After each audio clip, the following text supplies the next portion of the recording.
back. Greetings and salutations. Let's see. Wait till a few people get in. All right, there we go. Welcome to the Automotive Podcast, where you don't have to build model cars, but it sure does help. This is episode 31.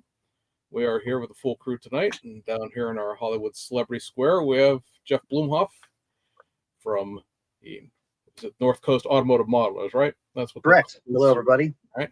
Also known on Instagram as Copley Scale Auto, as you can see on the screen there. Link to it is also in the description of the video. Jeff is an extremely talented modeler in his own right. Plus, he's going to be here to hawk the wares, as it were, of the upcoming Plastic Undercover Show in Akron tonight. So that'll be one of our big talking points, along with just generally putting him before the firing squad and discussing his hobby, as we do with everyone bring on here for interviews. So, gentlemen, it's been 2 weeks. I guess Sean and James have been talking to each other just yesterday. But for the rest of us who haven't seen each other in the last 2 weeks, what's going on? Go ahead, Sean. Anyone want to take a guess here? Let's see. Last week I saw Jeff. Actually, we were both at the Gem City NNL, right, near Dayton. Correct. Yeah, that was a pretty decent show. Nice little show. Wasn't like massively huge, but good quality stuff. Yeah. I know Jack Higgins of Atomic City and the Johan sort of reproduction. He's always supported Plastic Undercover. He got these flyers out to us for Gem City, almost a year ago, and asked us to come and support it. So yeah, for sure. I know he and Randy Durr were kind of two of the organizers of it. They did a good job. So good to see people. A lot of good builders showed up. We had fun. Yeah, it was a good time. I enjoyed that. So we afterwards, it was probably maybe 15-20 minute drive to where the Atomic City shop is. And I ran into Jeff again. We took a tour. That place is pretty overwhelming. I was if you went in there looking for something specific, I'm not sure you'd be able to find it. It is massive amounts of kits, parts, supplies, like whatever you need, they have it. Probably have 10 of them. What do you think, Jeff? Yeah, I would call it a builder's hobby shop, because they have a complete back room full of like built ups and beat up built up kits. So if you're just looking for parts and you want to spend $10 on a kit you normally spend 30-40 on, or $15, so they have those resources. So it's cool to sit back there and pick through and find stuff you're looking for. Yeah, 20 feet of boxes of bumpers. Yes. Tires, hoods. Never seen a hobby store like that, or a model car store. Really, it was only model cars. I think they may have had a random plane in there somewhere. I'm not sure you've been able to find it. But, I also got Jeff. Did you get the chance to walk next door to the office where they had Bill Coulter's models on display? I did briefly. Yeah, that was pretty cool.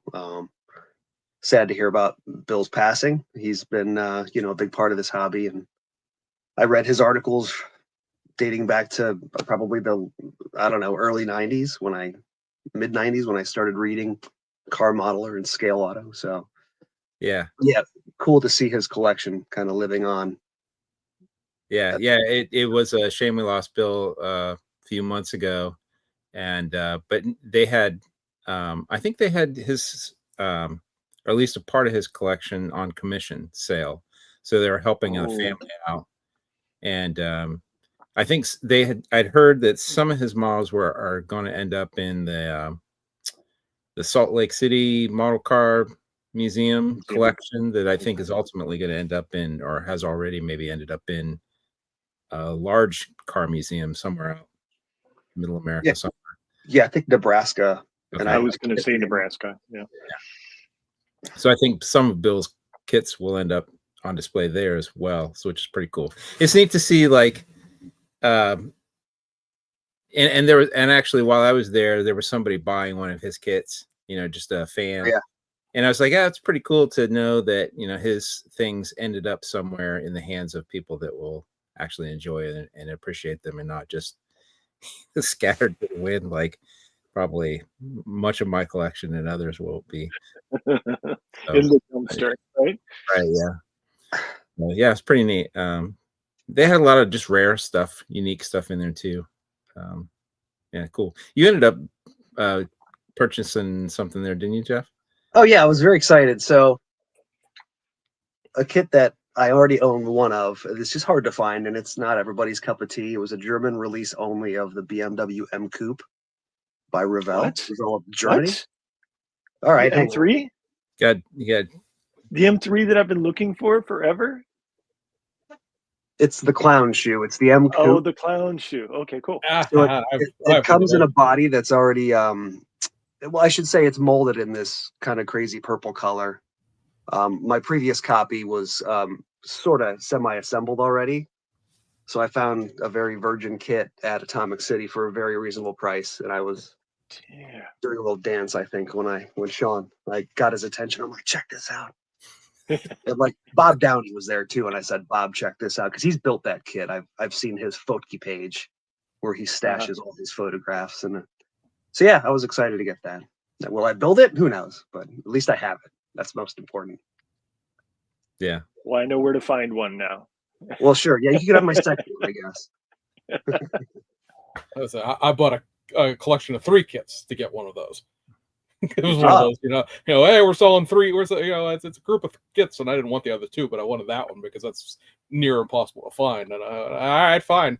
I'm paying for 3. I'm getting this one. I'm selling the other 2. Sure.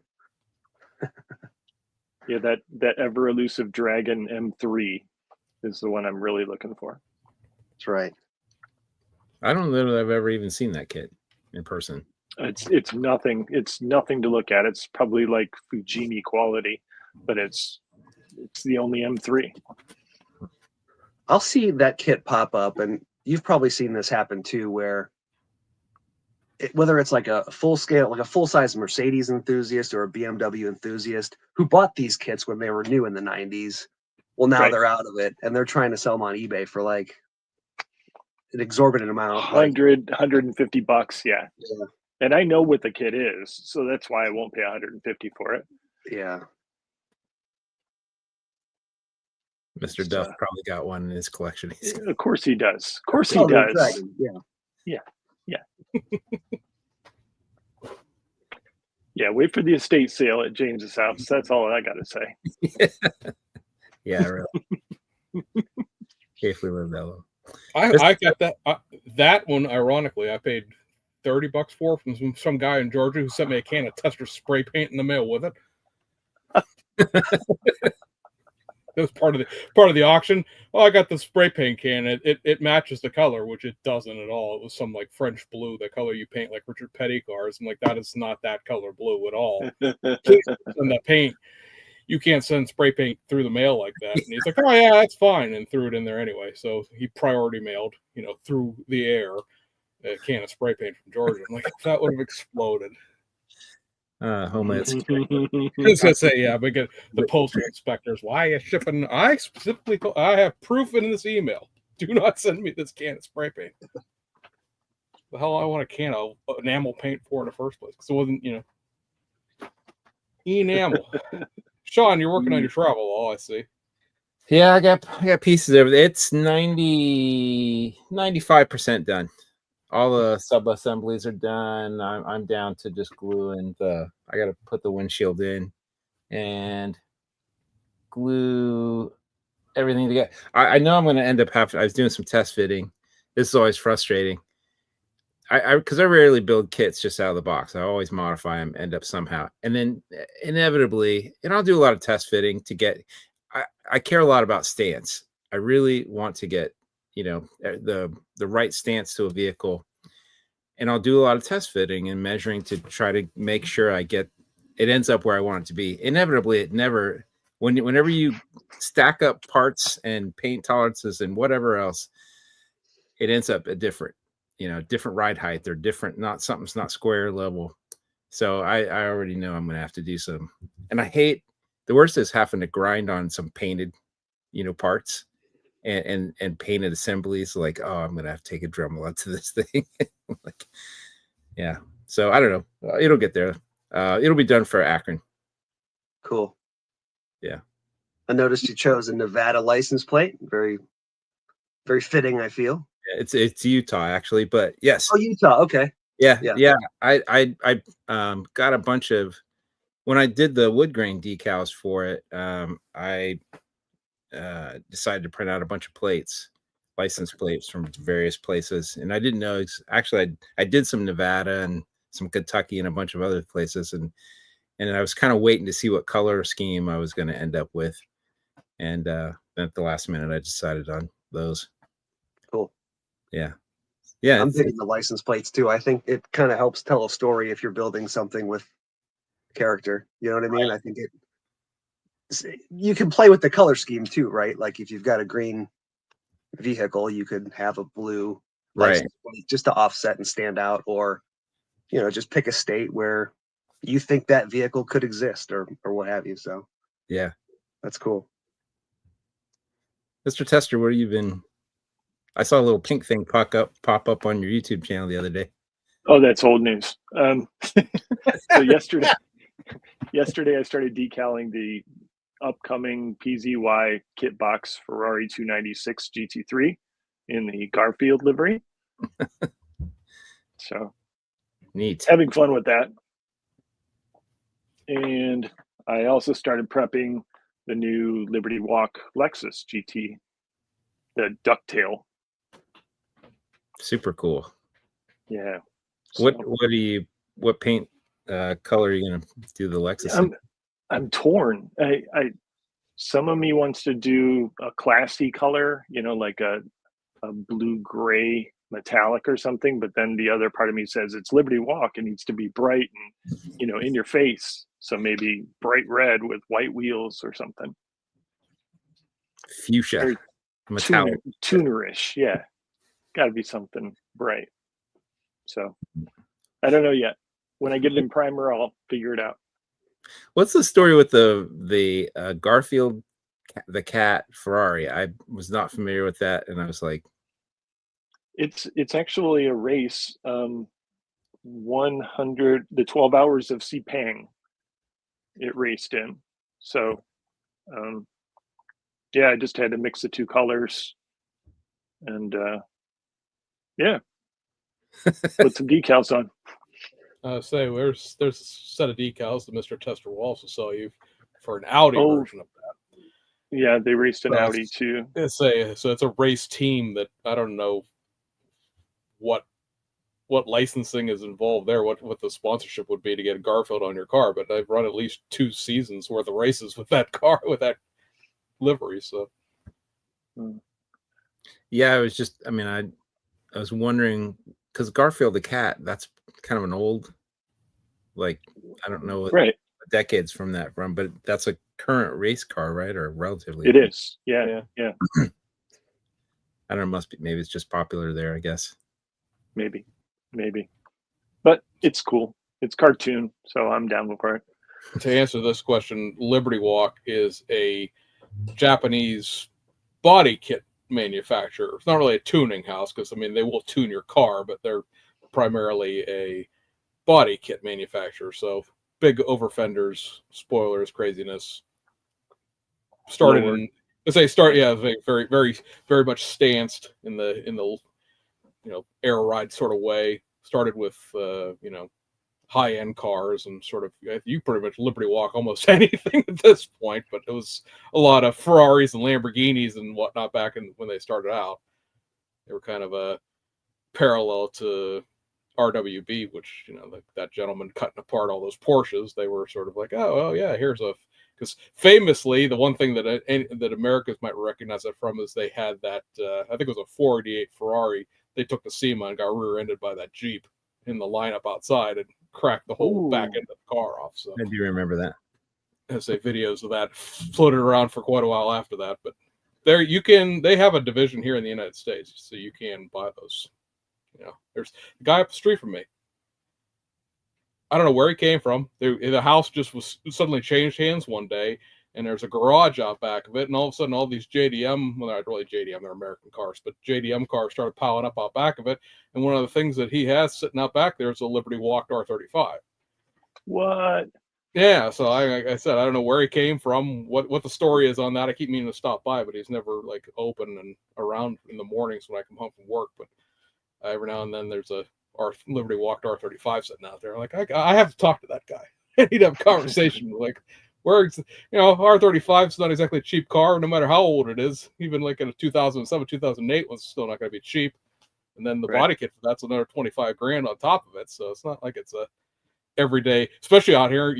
Tesla's been to my house out here in the middle of godforsaken nowhere. It's not exactly a car that you would expect. Car mecca, right? Yeah, exactly. We had a place up the road that had a whole bunch of Evo 10s and WRXs and stuff like that, but it eventually petered out of money, and it was a dealership. It petered out of money and closed up because, again, out here in the middle of nowhere, how many Evo 10s and WRXs are you really going to push? So, right. I don't know if this guy's associated with that or what, but he has a whole bunch of just random Japanese cars and pieces and parts out there. And the one thing that's in one piece that I see driving around is that R35. I'll build one eventually. I have all the Aoshima kits. I do want to grab I think it's Frankie did that, the bathing ape livery for the. I carry that one as well. For the Aoshima, yeah. Well, yours is a different one than his. There's two different ones, so yeah. James, are you going to have all your stuff for sale up at Akron? I could. Yeah. Oh, I could. I mean, Mr. Tester's decals and kits here. Yeah, I could bring a selection. I don't know how many people would really be interested in them, but yeah. Maybe I'll get an extra table. Do we have any extra tables, Jeff? Not really, but okay. I mean, we'll talk off air. How about that? Let's say put him on the spot. Hey, that 6-footer. Yeah, we'll give you that short table that nobody else wants. I've got you next to Mike Schmouter, by the way. I figured you guys could help each other. But yeah, if you need it, maybe we could work something out. I just had to turn 2 people down today and yesterday. People called, and I've kind of reached my limit, so I put them on a waiting list. Okay. So if they're watching, they might get upset if I gave you a table. Sorry, James. Yeah, he can stall out of his trunk parking lot. Right. That's true. Put him out there by the food truck. Well, since we brought it up, yeah, I mean, just putting the word out, James, that you're going to have the stuff there might bring people out of the woodwork. Right. I saw some post on Facebook yesterday that Jay's Model Garage, Jay's Resin Garage, he does a lot of 3D printed NASCAR parts and bodies that he's tagging along with somebody. So he's vending. So I'm like, hey, do you mind if I announce this? Just to kind of, he's like, yeah, go right ahead. Because I'm pretty sure he's pretty high volume for that NASCAR market. Maybe other markets too. I don't know, but I know him to be associated with making NASCAR stuff. So yeah. And the show, of course, we're talking about is the Akron show. So Jeff, go ahead. Tell us about Akron. Yeah, sure. Thanks. We are now entering the 3rd annual. The whole thing started really when COVID quarantining was taking place. My local club, North Coast Automotive Modelers, meetings were held at a community center in the outskirts of Cleveland. So they shut down.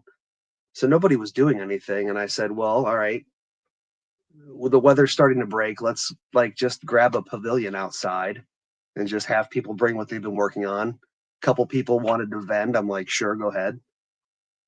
We brought coffee and donuts, and we practiced safe social distancing, and a few people wore masks, but it was a lot of fun. And then we did it again, maybe 6 months later. And then after the 3rd one, we said, well, we're putting all this work into this. Why don't we make it legit now? Plus COVID restrictions were starting to fall off. So that's when we had the idea. I say we, I mean, me and a few of my club members kind of put our heads together and said, let's find a venue. The first one was held at this really unique venue in downtown Akron. It was part of the former Goodyear headquarters. When I say unique, it was unique, but it just wasn't great for a venue, I guess, for a show like that. So it was memorable, but it was dark. The lighting got screwed up somehow.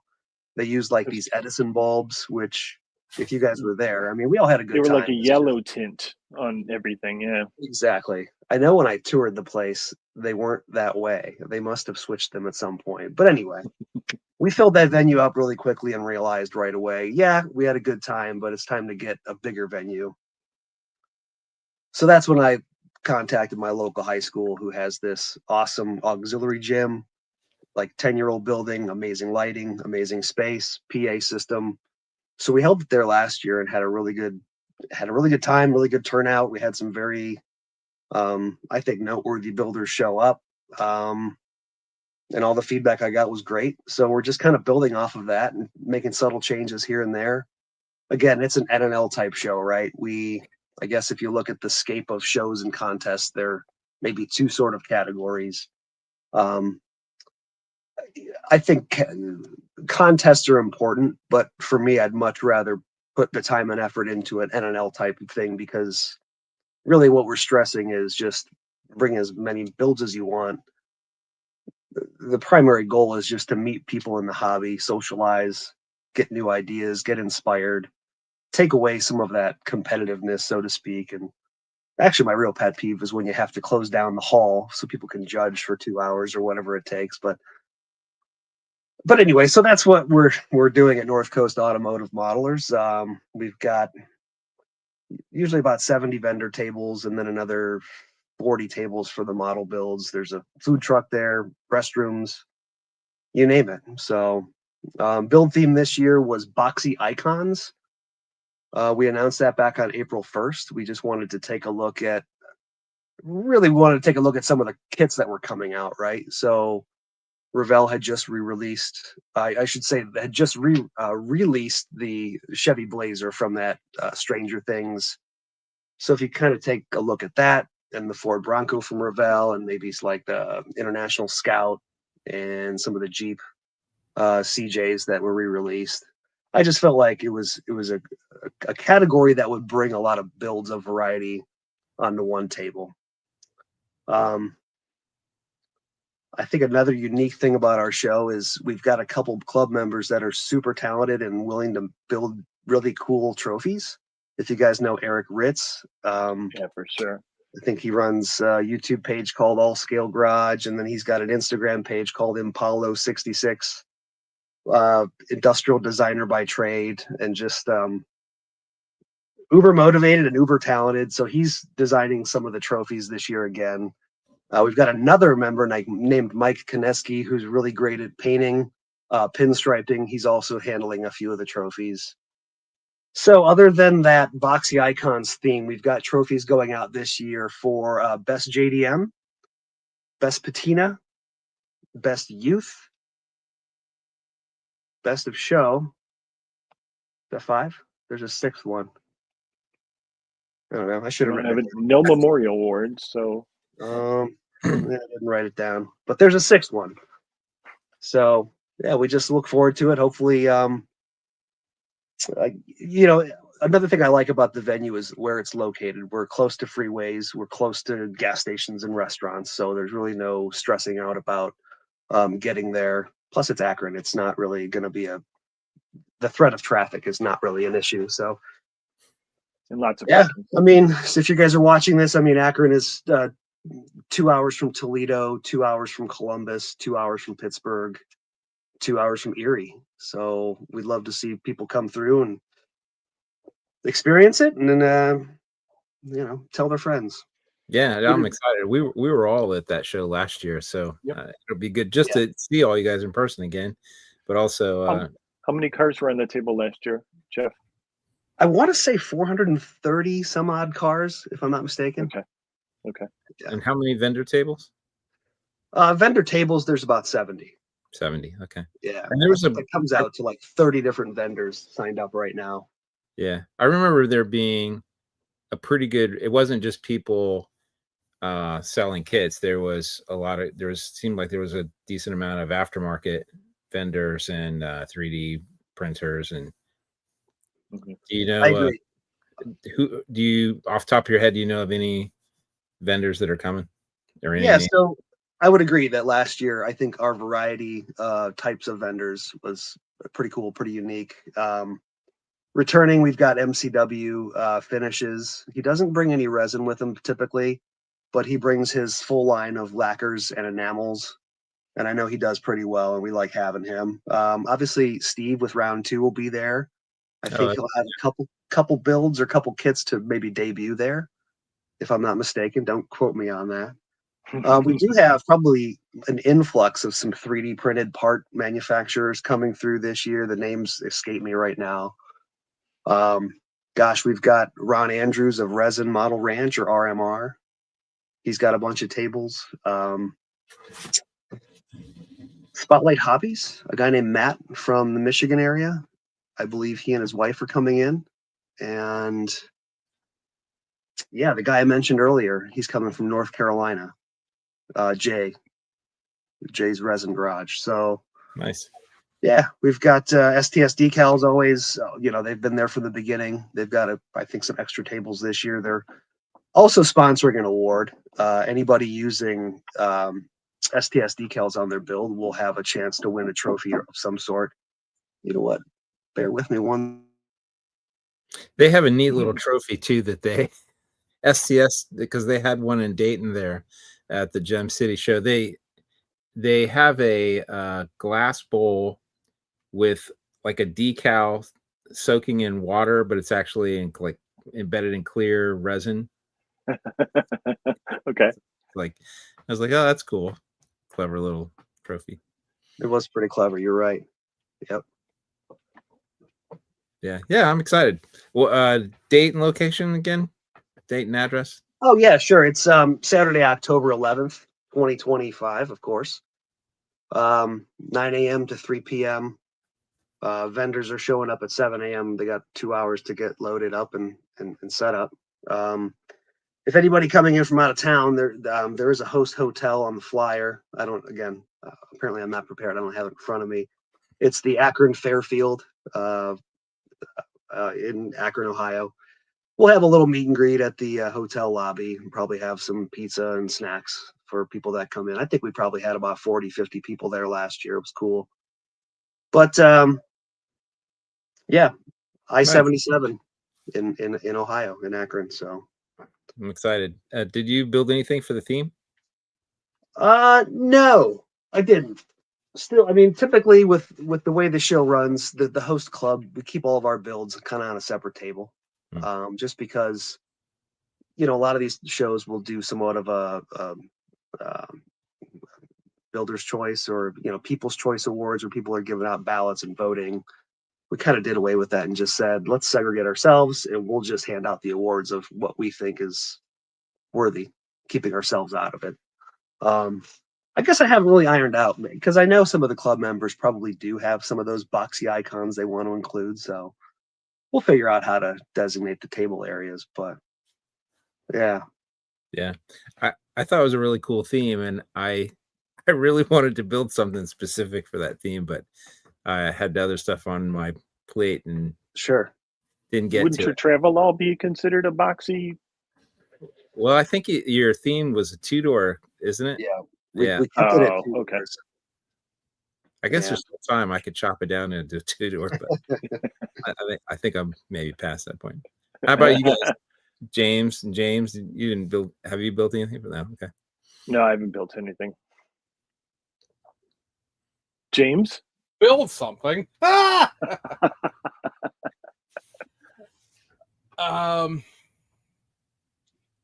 Now, NCAM obviously used to host a really big October show back in the day. It is the original sort of founding club, or not founding club, but running club of the NNL in Toledo. Is there any sort of desire in the future to make it a big to do, or is this just you want to keep it something sort of local and sort of not small, but mid-sized, easy to deal with? Yeah. To answer that, and I'm not, this is not my own fresh idea. This is, what I've heard about how the NNL Nationals used to take place. It was kind of a one-of-one thing. It was a different time period because you didn't have somewhat copycat shows occurring around the US like you do now. And I'm not calling shows copycats, but like if you live in Atlanta and you have an NNL down the street, then you don't necessarily have to go to Toledo. So that has sort of made things, more localized. So I don't know that we'll ever have a show quite that big. I don't know. And as far as how our show grows, I guess I don't have a steadfast growth plan. I just want to see it go off without a hitch. I want to make sure people are having fun. The club should probably break even or maybe make a few bucks. That's probably important too. And the school that we're renting from, so long as they hold up their end, they've done a good job with us so far. So yeah, I mean, let's just kind of see where it goes.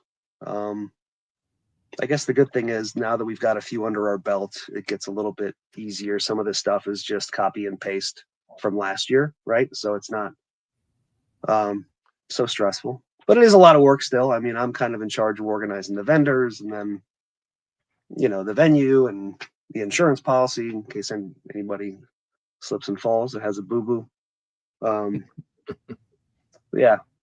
So we'll see. You know what made Toledo so special way back when was the selection of kits in the vendor area. And this was pre-eBay, pre-internet, pre-anything. So if there was like a rare kit that you were looking for, it was at Toledo. You just had to bring a big enough wallet. Yeah, I definitely think that, once the internet came along and then eBay in particular, once you could get it, you didn't have to wait once a year. You Right. could get it anytime. And that really changed, and even like the attendance at the NNL started to dwindle. And that's ultimately what killed off those shows, I think, is just, the advent of the internet. But I do remember those days, man. Those shows were epic. I would help one of the vendors load kits, just so that I could get in the door a little early and look around. Yeah. I mean, I understood why it was held, where it was held in conjunction with what it was held with, but it just seemed like a very hard thing to organize with it being 99 miles away from where the club was based. Right. That was always seemed to be, like I said, I totally understand with the Carlisle Toy Show being the next day, why NNL was the day before or the night before, because technically it ran 2 to 8 o'clock. So, but from a club perspective, being in a club now and being in the previous club that we had down here and organizing that show, I appreciate the trials and tribulations of trying to get a show off and trying to do one that's also an hour and a half away from where everybody is at. Just even like it was just be a pain.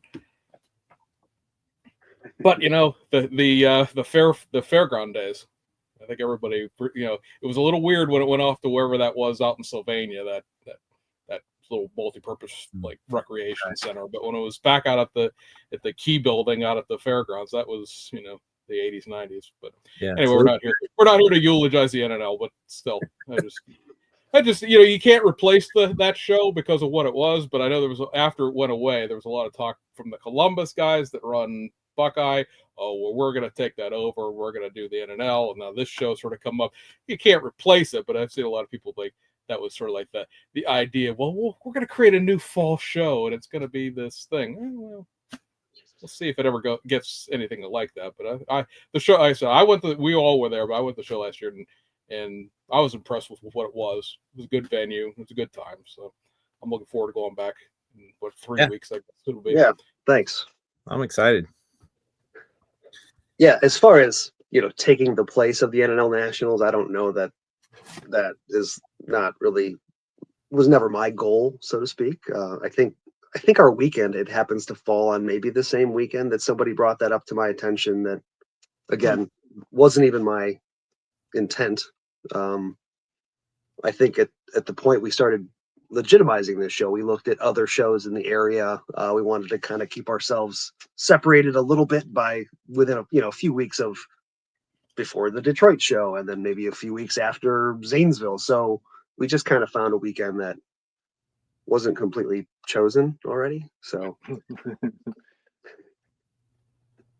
and then come to find out, there actually was a show the same weekend as ours last year in Indiana. So if you guys are in that Indiana club, and if we caused any friction, I do apologize. It was just an oversight, but you can't please them all, I guess. I noticed in the comment, this side note, Dean from Scale Model Zone says, "Is it me or does Jeff remind anyone else of Mark Wahlberg?" Mark Wahlberg. Do you see the resemblance? Yeah, I've heard that before. So thank you, Dean. I guess there's worse people to be compared to, right? Right. I mean, isn't he a restaurateur, and does he own dealerships now too? Yeah, he's got a Chevy dealership in Columbus here. Okay. He's selling Chevys. Wait, was he the one that married Jenny McCarthy, or was that the brother? I don't know. That might have been Don. That might have been Donnie Wahlberg. Donnie. Okay. Yeah. Anyway, what have you got on your workbench right now, Jeff? Not much. It's kind of a weird time. Show planning gets a bit heavy, and it's football season, to be honest. So I have to support my Cleveland Browns. That's what my Sundays are dedicated to now, for better or for worse. I don't know. I've got. This is just a Revell VW Vanagon, the flat top version, the non-camper version. There's a really great 3D printed parts guy out in Spain called White Chocolate. If you guys follow him on Instagram, he just makes some very select little trans kit bits. He's got a lot of Volkswagens that he's made parts for. So if you were to buy an upscale Vanagon in the 80s, I know in the US they had a version called the Karat, which was like a mid-level trim package with some body cladding on the bottom. So that's what that's kind of being worked on. It's basically factory stock, but just a cool variation. And then I've got the box. I don't know. I know James, you guys have both built some alpha models, or at least dabbled with them, and you know the difficulties. I think I've built 4 of them, and really the part that for me is the hardest is the windows, getting them in cleanly without getting glue all over the place. And then I've done like 9, and I still have a problem with it. Well, I have this thing about window tinting and coloring windows the correct way, and I've tried a bunch of different methods, and nothing really is easy and repeatable. But I started this Aston Martin. Hopefully, I wanted to just kind of fly through one and just build it as quickly as I could, but it just never works out. I get distracted. So I do have it in color and clear, and this lighting is terrible, obviously. This is that ceramic gray, which I think is a modern Corvette color. So it's got a very faint kind of blue pearl to it. And I got this from Splash Paints. Very cool. So it's going to have maybe some black wheels, maybe like orange and black interior. We'll see. There you go. But that's about it. If you're giving me the floor, one of the things I wanted to bring up is I keep a production sheet on my wall, on the back wall of my build area, and it's just it's a list that I update quarterly, and it's got A's, B's, and C's. The A's are maybe the 3 that I want to get done the most, or maybe the ones that I've progressed the most on and have a chance of being finished. And I'll just jot notes down underneath each line item saying, okay, I've got to send this out for chrome plating or whatever. And then there's B's that might be another 3 or 4 builds that are behind that. And then the list of C's could be 20 builds or 20 things long, stuff I've at least put in primer or have some body work done on it. So I saved all my lists and I have them. So I've been doing this since Q3 of 2019. So I've got 35 sheets of paper here with all these prioritized things. It's kind of fun to go back. Are you a project manager by chance? Is that somebody else asked me about that? Yeah, so I work in sales and I have for 15 years. It's very organized. And so I think some of the organization comes from just keeping projects straight and documented. You've got an enterprise roadmap staged out of like, what's coming out quarter by quarter. Yeah. Like back in 2019, I was working on a 71 Super Bee, and one of the bullet points I wrote, that bleeping fisheye in the trunk, just finish it and abandon the feature article idea. So this was a time where I was writing for Scale Auto, and I was photographing every step of the way with my DLSR, and but apparently there was a fisheye in the trunk that was really bugging me out that quarter. But I ended up finishing it. So yeah, that's fascinating. It's probably fun to go back and look at like what you're thinking at the time. It's almost like a diary of your building career. it is. It kind of helps me keep track of what was finished when. I mean, some years I've gotten like 8 or 9 builds done. This year is going to end up being like 3. So, but that's okay. Fascinating. As long as you're having fun, that's all that True. matters. That's right. I agree. James, do you guys how do you keep track of what you're building? I usually use Instagram. Like for the show, I'll say, look at the date from a year ago, and then just take the cars that I built since then. But yeah, I pretty much use Instagram to document when I finish things. Huh. I have found that, at least from this perspective of projects that I haven't finished, Facebook is a great motivator, in the sense that like the memories come up, right? And you're like, oh, I started that 5 years ago. Hey, that's I put it's in a box on the shelf now, but like I remember that. Oh yes. I think a first purchase from Hobbylink Japan comes up around this time every year, and it's those. I have not built either one of those 2 kits. It was Fujimi Lexus and the Tamiya LFA, and that's, I don't know, 15 years ago now on the memories. And you're like, ah, geez, that's. If I followed my wife's rule of like, if I don't use it for a year, I have to get rid of it, that should have been gone 14 times over by now. It's like, honey, I appreciate that for organization's sake, but modelers cannot follow that rule, or else we'd constantly be selling everything we own every year. I couldn't imagine. Right. I have no. I don't keep a list like that. In fact, I have no idea. If it's not on my bench, it's not on my plan. and I don't know what I'm going to build next. In fact, it's funny. I was going to ask you guys about this because I was thinking about this today. I'm at the point. I just finished one model. I have a brand new thing I'm going to display at Akron besides the travel hall. Nobody's seen. I haven't posted anything about it yet, but it's finished. And then I'm at the point where this is almost finished. So I'm like, okay, I can start thinking about what am I going to build next. And I literally am like, well, there's 50 things that I could start next. What do I want to build? Like I'm like, so I was going to ask you guys, how do you decide what's the next project you're going to build? Last in, first out. whatever comes in brand new, that's usually what I start. I do that too. Yeah.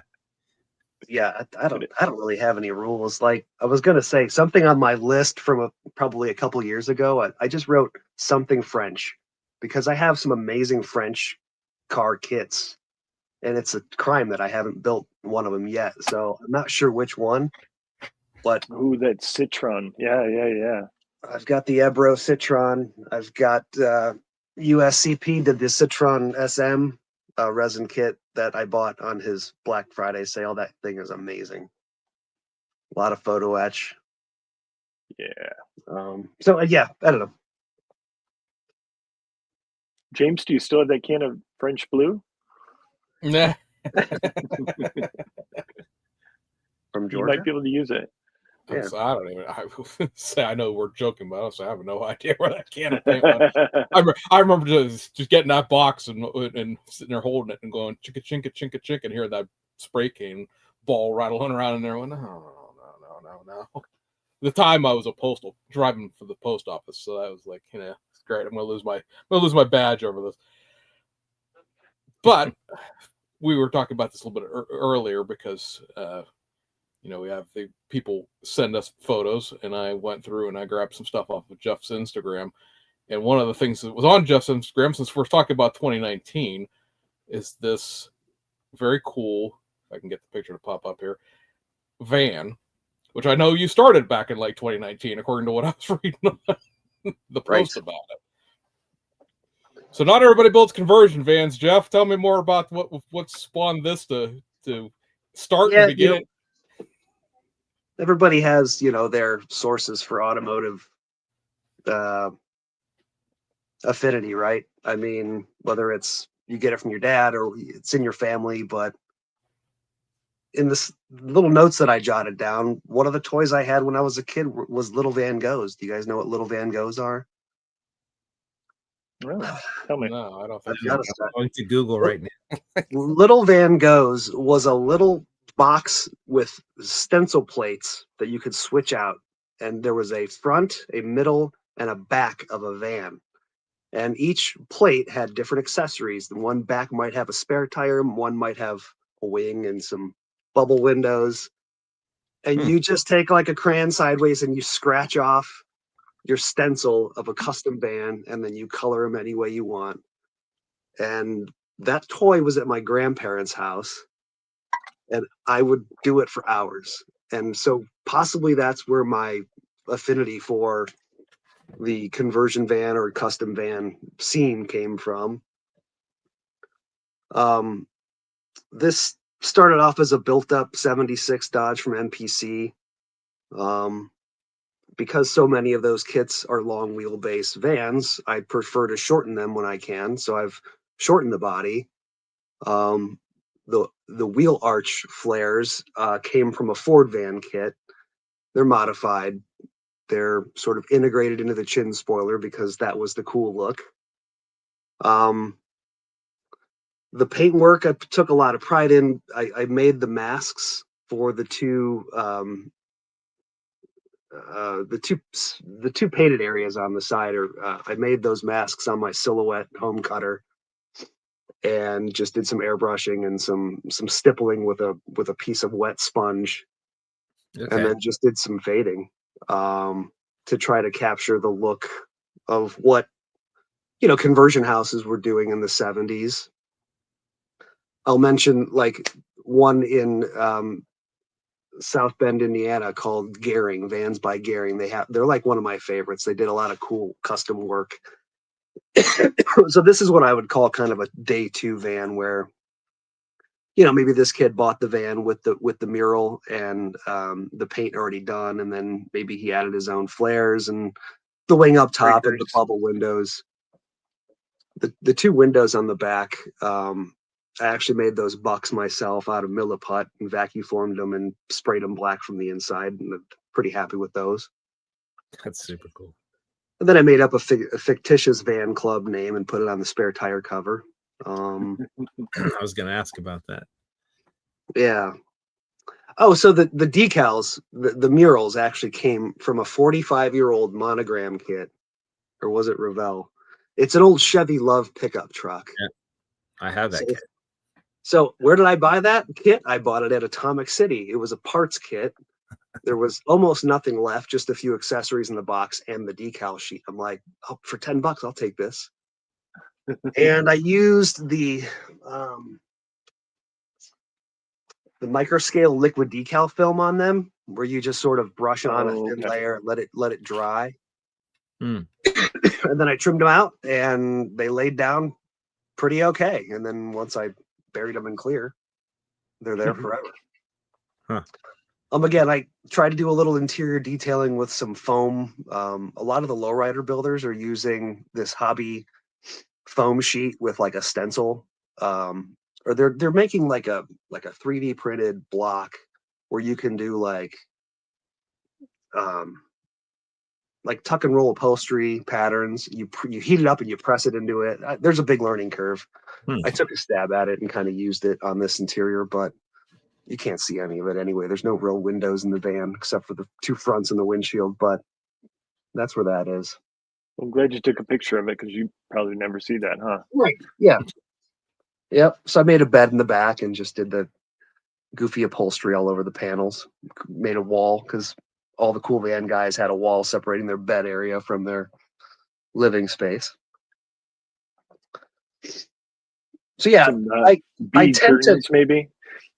Do they yeah, have the if bead you looked curtains? at that wall from the front, it's got like a textured pattern to it. But yeah, curtains would be good too, James. Beaded curtains. So I you've tend done to a bunch. fluctuate. Oh, go ahead, James or Sean. Well, I was gonna say I know you've done a bunch of different vans too. That one's, Mr. Duff. Do you have any pictures of his other vans? I grabbed selected items, and that was the Yeah. only one that I have a few in the primer stage, and I've got a few rare kits out there that I'd like to see the light of day someday. So I know. I remember seeing on your Instagram page you've got. I saw it in primer. I think you've got a early '70s Ford Econoline, don't you? yeah, I've got that sitting back here. Again, it's in primer. Was that a resin body or? It is. This is from Robert Burns' Too Many Projects. Okay. So he kind of allowed you to specify whether you wanted windows in the back, sliding door, or barn doors. So yeah, short wheelbase. I think I'll probably use that Revell chrome spray on the grill. I've vacuum formed a few windows. They turned out okay. I've got to, give that another shot. Vacuum forming windows, isn't it, James? God. Nobody puts out like a Bible with all the to-dos. You just kind of have to piece together information from the internet and hope for the best. Right. I know that Irvin Arter had done some videos recently, and I watched him, and I thought he was onto something. He was he was taking his bucks and forming brass over top, and I'm like, that might be genius, because again, you don't want hardcore, right? So I've done some different things, and I don't know. It's just so hard to do it consistently. I mean, you can make a bunch of okay windows, but to get one good one is very hard. So yeah. That's usually how it goes. When we worked in a shop, we had a big vacuum form table, and we were going to make 15 to get one good one. That was just how it went. Yeah. Crazy. I think the next time I do a window for a printed model car, I'm just gonna cut acetate and glue it in place. I've pretty much had it with the vacuum forming. Yeah. I've done it that way once, where I carved a channel out of two of the insides of the windshield opening, so the windshield could just slip in there, and right. It worked out. Was that on like a muscle car or something? That was on a 72 Dodge Polara station wagon. Okay. Oh, okay. I know exactly which one you're talking about. Robert Burns. Yeah, I just used a piece of acetate. Mm-hmm. So, Mr. Duff, do you have a picture of his wagon? No, I do not. I will say that something I do have a picture of, because somebody in the comments just said that they thought the van was real. I had to track Jeff.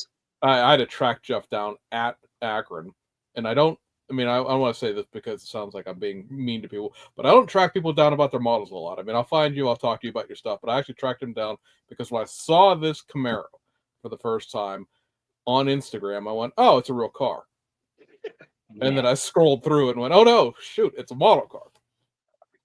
So this is a very nicely done Camaro because it's subtly changed. It's not just an out-of-the-box, full-grilled Z28. You've transformed this, I guess, backwards into an SS350. Option-wise, I think that would be a trim level down from the Z28. I think you're right.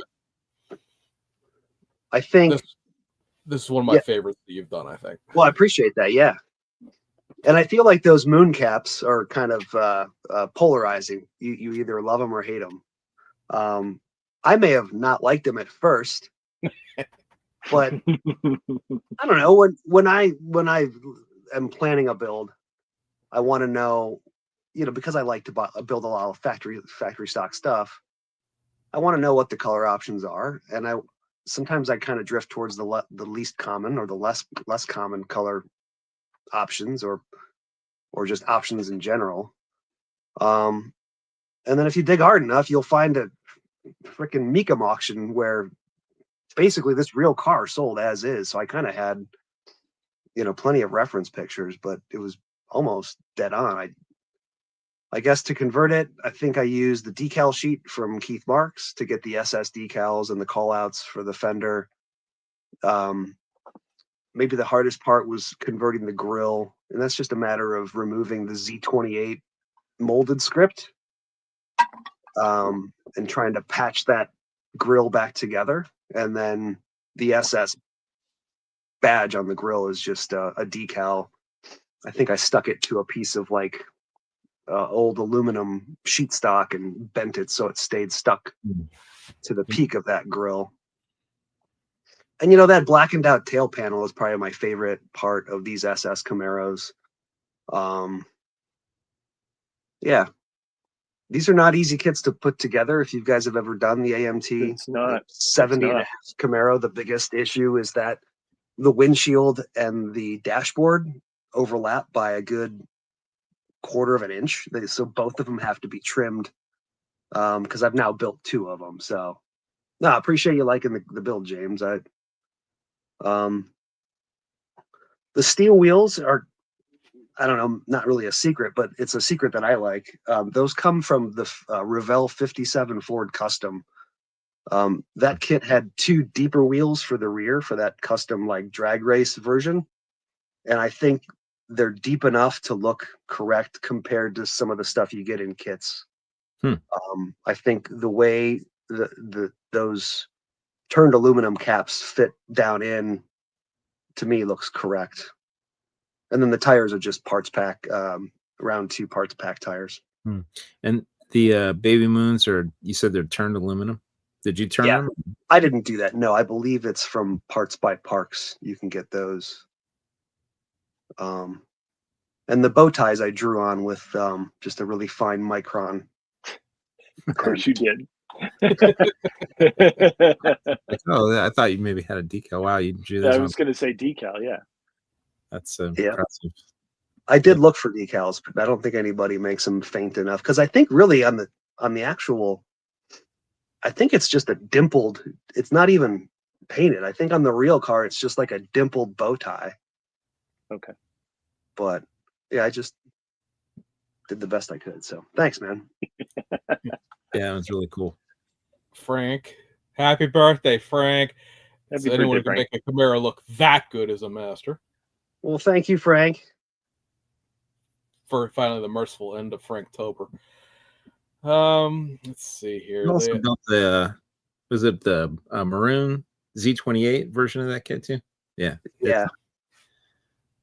Yeah, thanks. Yeah, that one was pretty much box stock, I think. Just I picked some jar of MCW that I had on the shelf that was close to black cherry metallic, so then used the white stripes from the kit. This big. That's not it. I know that's not it, but while we're on the topic of poverty hubcapped Camaros here. Yeah. This is another one that's very nicely, subtly different than what you would think it would be by looking at it.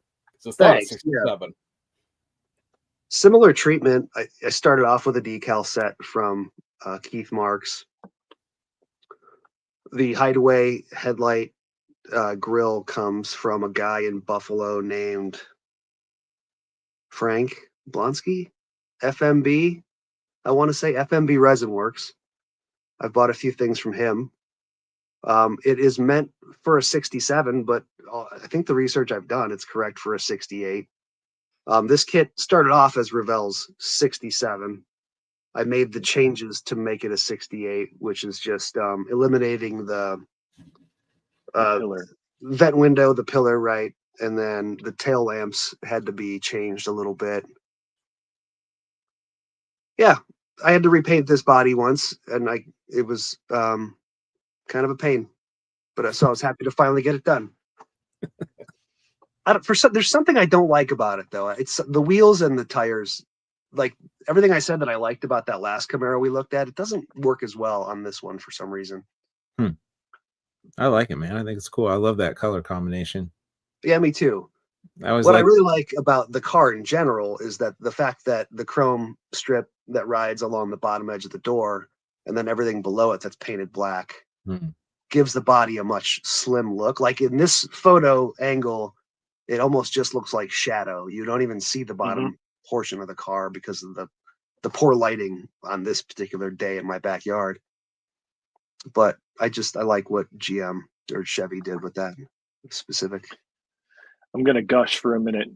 You guys, until you have seen Jeff's paint jobs in person, they're gorgeous. Well, thanks. He has his clear coats dialed in. He's got his polishing dialed in. I'm a fan. The only reason he's saying that is because he taught me how to paint. You and Mike, yeah. I showed you a thing or two years ago, but you've really gone with it. Thanks, man. And I look forward to seeing all your paint jobs, man. Thanks. Do you usually airbrush things, or what's your painting process? I pretty much airbrush like 99% of everything on a model these days, just out of stubbornness, maybe. There's certain things I probably could get away with just rattle canning. Yeah, so just kind of talking about history is like when I met James, I'm going to say it was probably 2014. I was kind of getting heavier into the hobby and kind of going back to some of those North Coast meetings. And I met him and another friend named Mike. And they said, hey, we're having a paint night. Come to Mike's house. Bring a body. And so that's when, I learned that they were, they kind of sold me on the MCW paint line. It's readily available. They can mix it in any color you want. And then they were also using PPG Omni, automotive urethane clear. And that's just kind of what I've stuck with. It's not perfect, but I kind of know how to work around stuff. And I've learned how to like correct mistakes, and that's a big part of it. So there's no right answer. It's just a matter of like learning, what you can do and what you can get away with. So yeah. What kind of airbrush do you use? It's an Iwata HPCS, gravity fed, dual action. I bought, Hobby Lobby had a sale on those Sparmax compressors. Do you know the Sparmax brand? I don't know much about them, but it was $100. So I'm using my Harbor Freight compressor that is probably on its last leg. So then I'm going to jump over and try this $100 Sparmax. But yeah, primarily I like to use MCW lacquers because I know, I've learned kind of how to use them. I've dabbled a little bit with splash paints. For all my like underhood, interior, chassis stuff, I'll use a lot of Tamiya acrylics. I like to play around a lot with different sheens. So, I've got, MCW has a line of clears that I think that's called their flat line, where you've got a 20% flat and a 40% flat. I'll kind of toggle between those on certain components if I want one to shine a little bit more than the other. Right, because when you look inside of a car, there's no shine. It's all just different sheens of flat. Yeah. So true. Yeah, you capture that well. I've had a few people ask me about panel lines. Typically what I'll do is once I've painted a car MCW lacquer, then I'll come in with a Vallejo acrylic, and I'll just choose a color like a dark gray as my panel line color. I'll just paint them and then wait a few minutes and then take a Q-tip soaked in their thinner and wipe away the excess. And once that's cleared, I'm happy, or once it's done and I'm happy with it, then I'll clear coat the car. So you clear after panel lining? Yeah. Okay. Because I usually shoot my clears, like my third coat of clear will say is pretty thick, so I'm going to lose some of that depth of the line. So I want to make sure the color is in there first. Okay. So, and I never use black. Go ahead. I was just going to say, when it comes to painting panel lines, if you're painting a car a light color, you want to choose a color that's just slightly darker. Like you're creating a shadow. You're not creating like a solid black line. Like the color black is almost too dark. So that's why I choose like a dark gray or sometimes a light gray as my panel line color. I always thought that you mixed the original color with to make the panel line, to made it a little darker. So That's what I thought you did. I think I've done that once or twice. Like I did a yellow car. So I took some yellow and some gray and just kind of made it like a yellowy gray. And I think it worked out okay. So yeah, anything but black yeah, on pretty yellow, much. right? Right. I guess I'll need to up my game up. I mean, it's, Well, I never used to use panel liner at all until I started talking to you guys, and you're like, "Oh, you have to." And now I'm like, "Okay." Now there's another level I need to level up my panel liner game. all right. So you need a production sheet, panel Yeah. line, and what else? I forget. Yeah. That's funny. How did you get started in model building? I think early influences were like my dad and my brother. My early memories I have of them, they built a kit called the Bad Actor, Oh, which yeah. was one of those monogram Daniels customs. Yeah.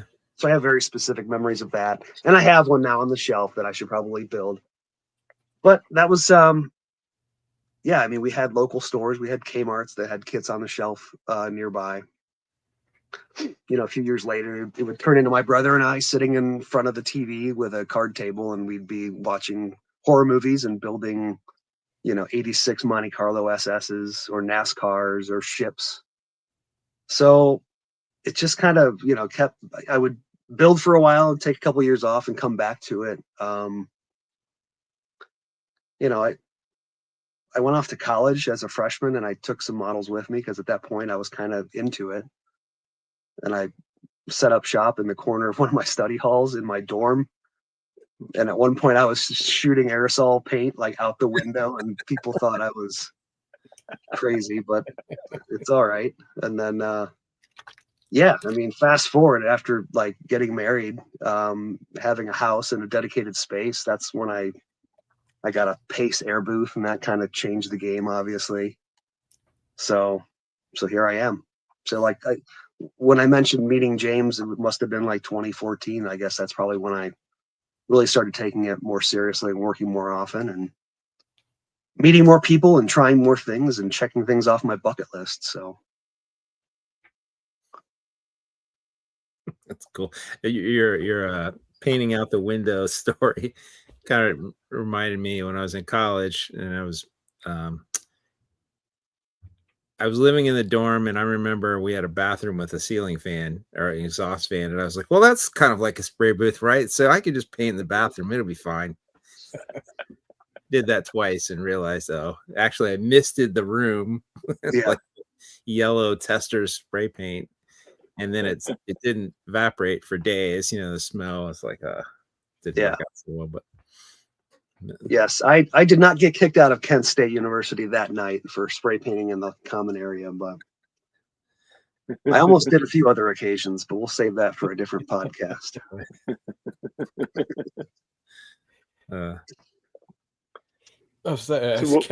Kent State. Oh, but yeah, but you got to park your car out at the football stadium and ride the bus back to the dorms. Yeah. Yeah, that was a raw deal. You're right. So Jeff, you Right. build a lot of different kinds of models. I've known you for a long time. You build muscle cars and hot rods and Volkswagens and modern cars. Yeah. Where do you get your ideas from? I mean, it all comes from my interests. Yeah, because I have to scratch this itch for now, and then I have to go back to that one, and then this one slags. So yeah, I'm always jumping. You know, me personally, like growing up in a family, we had not great cars, I guess. I think my mom had a Volvo 245 wagon at one point. That was what I considered kind of a cool car. My dad, when I was turning 16, his company car was a 92 Lincoln town car. So that's technically what I learned how to drive in. That was kind of cool. My first like real me turning into a car person was when a bunch of my buddies here in the Akron area were driving in Volkswagen GTIs, Rabbits, and Scirocco's, and just we had some great driving roads around here. So I kind of got brought into that fold. I bought a nice 16 valve GTI and had a ton of fun with it. So that's definitely part of my influence. But Yeah, I mean, people ask you the question, if you had a 8-car garage or a 10-car garage and X amount of dollars, what would you fill it with?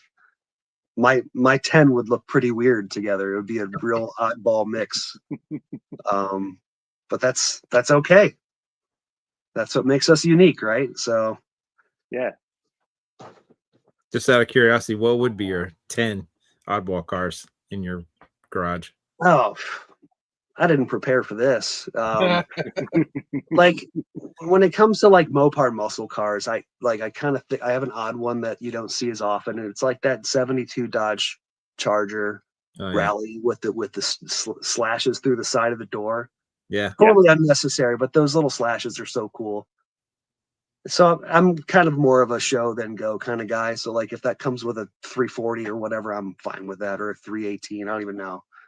Right. Who knows? I don't know. I like station wagons too. There's a kid in my neighborhood with a V70R Volvo station wagon, and I'm like, God, I'm jealous of an 18-year-old kid down the street because he's got a cooler car than me. Well, at least what I call cool. I don't know. So yeah, it'd be pretty eclectic. You know, it'd have to have an old van, probably a Dodge, Volkswagen Scirocco for sure, because that's. I do have a list of model kits that I want to see made. We're going to talk about that. Volkswagen Scirocco, second generation. Somebody needs to step it up. It's probably going to be Revell if it's anybody. So let's hash that out later. Which because don't they make a Scirocco of some vintage? They do. Yeah, AMT just re-released it again. It's that first generation. Okay. That was designed by Giorgetto Giugiaro. But the second generation is the one that I'm more fond of. It's kind of a long, drawn out hatchback. Okay. Still based on the Golf platform, but they're just cool. I mean, again, not everybody's cup of tea, but I want one. So they'd at least sell like 8 kits to me alone. So yeah. I think the 3D print will probably come out first. Yeah. And I have one. It's real rough. It's from overseas. I don't know. I bought 2 thinking I can cobble them together into one build, but it would take a lot of work. So we'll see. We'll see. You're the man for the job. Speaking of 3D printing stuff, I know you've done a few. Your wagon, your 72 Polera wagon comes to mind. What other 3D printed stuff have you built? Really, I've done that wagon, and then I also did a Polera sedan, a 69 Polera sedan. Both of those came from Robert Burns. I've got a 73 Grand Am in primer. You know, again, depending on how much sort of grain the body comes with, that's how much prep work you have to put into it. So this already has a lot of work into it, even though you can't tell. I've already sort of ground down the A-pillars so that windshield will sit flush and look correct. What are you doing for the interior and chassis on that? Because these just sell. Robert Burns just sold a body, didn't he? Correct. I have a friend named James Tester who floated me one of his 3D printed copies, and I pirated a few of the interior parts out of that. The chassis, I'm just using a basic like Johan chassis from the Cutlass. Cutlass, okay. Yeah. So again, it's going to be a curbside, and I'm okay with that. But your question might ask, why are you so into 73 Grand Ams? Well, I would say it's because of this guy, Joe. Man.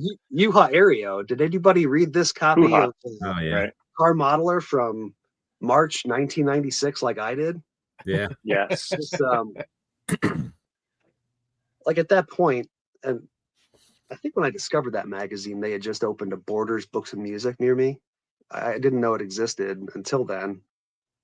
And I was blown away. I'm like, people do this? Like people wire distributors and, you know, run throttle cable linkage and just, so I was blown away. And that particular article like stuck with me forever. And I keep that pretty close to the bench just to look at it from time to time.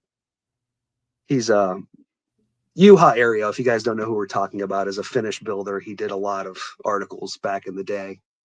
he is still building. I see some of his stuff once in a while on contest tables in Finland and other Icelandic shows. But wouldn't it be great to meet him someday? well, I did. I mean, Did he you? was at NNL East in 2017. Yeah, He he was had that resin company that he and that other guy were running. They brought a whole suitcase full of stuff over with them and were there that day. Yeah, correct. He has a resin company called Air Tracks. Yeah, Right. That he mastered a lot of. And I don't know the status of the company now, but I was able to buy something off of him and, you know, talk to him a little bit. He was pretty busy selling, making money hand over fist, because it was like when you think of the old days when people used to rush into NNL Toledo to get to Model House. It was Right. kind of like that in 2017 at his table. It was pretty funny. C1 was pretty much the same way. Yeah, true. We've missed Chris at NNL East. Hope they come back sometime soon. What happened to that company? C1. I haven't heard anything from or about him in a while. He's still going. He just hasn't. I think he's taken the last year or two off from NNL East. Okay. Yeah, he did just recently a bunch of civilian escorts based off of the Mark II Escort, that really crappy SG kit. New bodies, Right. new interiors. You still have to use the SE kit for the chassis and well, not the running gear, because some of that stuff comes with engines too, but it's all the the Cosworth powered escorts that ran. Well, they're civilian cars. They don't run anywhere, but they were running in Europe. So I mean, it's catering to the UK audience with those. I mean, I'm sure there's some US guys that would buy them too, but we didn't get that escort here. That was not it's not the same escort that we had in the United States. So not really. Well, I don't know really, who would buy that here in the US. Well, I mean, I was gonna say, AMT, when it was owned by Lesney, did make the sort of it was still a European escort, but at least kind of sort of was the one we had here, along with what was that, ZX2, the little coupe version of the escort. The British car market is fascinating. If you just look at the Fords that sold in Europe alone or England alone, like the Cortina and the Granada, not our Granada, but their Granada, and then it's wild. They say the Sierra and the Sierra Cosworth and all the late 80s, early 90s sports cars, because they were road going versions of either rally cars or touring cars.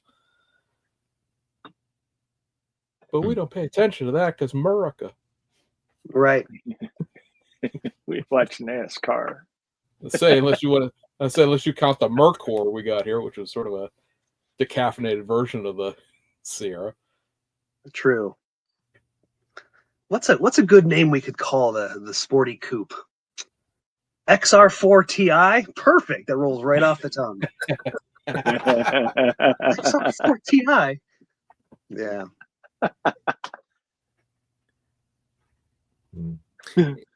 Jeff, you mentioned it earlier, and there was something I wanted to talk to you about.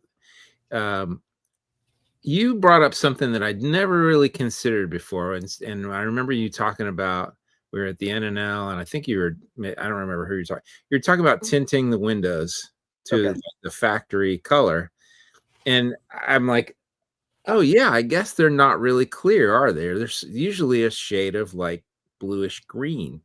Yeah, correct. Yeah, tell me a little bit more about because I've never really seen anybody, or very rarely anybody, attempt to try to tint the window to the correct shade. Part of this obsession comes from a career I had for like almost 11 years. I was an auto glass installer here in Akron. So when it comes to like getting the glass correct on a model, it's something I take near and dear to my heart. I think around 1971, I'm not going to get that 100% correct, but that is when like the US highway safety, whatever, decided, okay, like windows should have like a tint to them because it's going to protect the passengers and keep the car, like the glass house, cooler, block out X amount of rays of the sun. So yeah, like the standard color used by all the domestics and I think all the foreign manufacturers was like a blue-green tint to all the glass. There were a few exceptions, like some of the Japanese makers in the 80s and 90s on like some of these higher end Lexus cars would have a bronze tint to it. Right. Some had a gray tint, but like blue green seems to be the most common. And so the method I came up with was just combining Tamiya clear blue and clear green, combining them with some of their clear base, and then thinning it to airbrush. And then I would shoot like one fairly wet coat of that on the inside of the glass. And this is a lot like vacuum forming is because it'll work great once, and then the next 4 tries, you get a bunch of trash in that paint job. And when it's a clear piece of plastic, everything shows. Now, the nice thing about the Tamiya clears is that you can just dip it in like 91% isopropyl alcohol and it'll wipe it right away, and then wash it with soap and water. You can try again. So I've had some luck with that. There's a few of the alpha models where I've taken actual automotive tint film, like what the people use. That's smart. In kind of that green, blue, and I don't know if it's an 80% opacity or 70%. So that works to a point. I'm not good at it. I've gotten some air bubbles that I can't get out, but that's another way. We talked about you, Ario. I do communicate with him a little bit, and I asked him, how are you doing this? And he told me kind of a cockamamie way. He had Humbrol enamels that were really, really old. And there were the little metal jars with the lids that pry off, kind of like a paint can from Sherwin-Williams. But he said he would like scrape the excess junk off the lid and use that in some sort of concoction. He would spray the outside of the windows. And I guess because it was enamel, it would harden up pretty well. And that was his method. And I've seen some of his builds in person, and I'm like, this is fantastic. But the Humbrol is no longer made, so he's having trouble getting, he can't use that method anymore.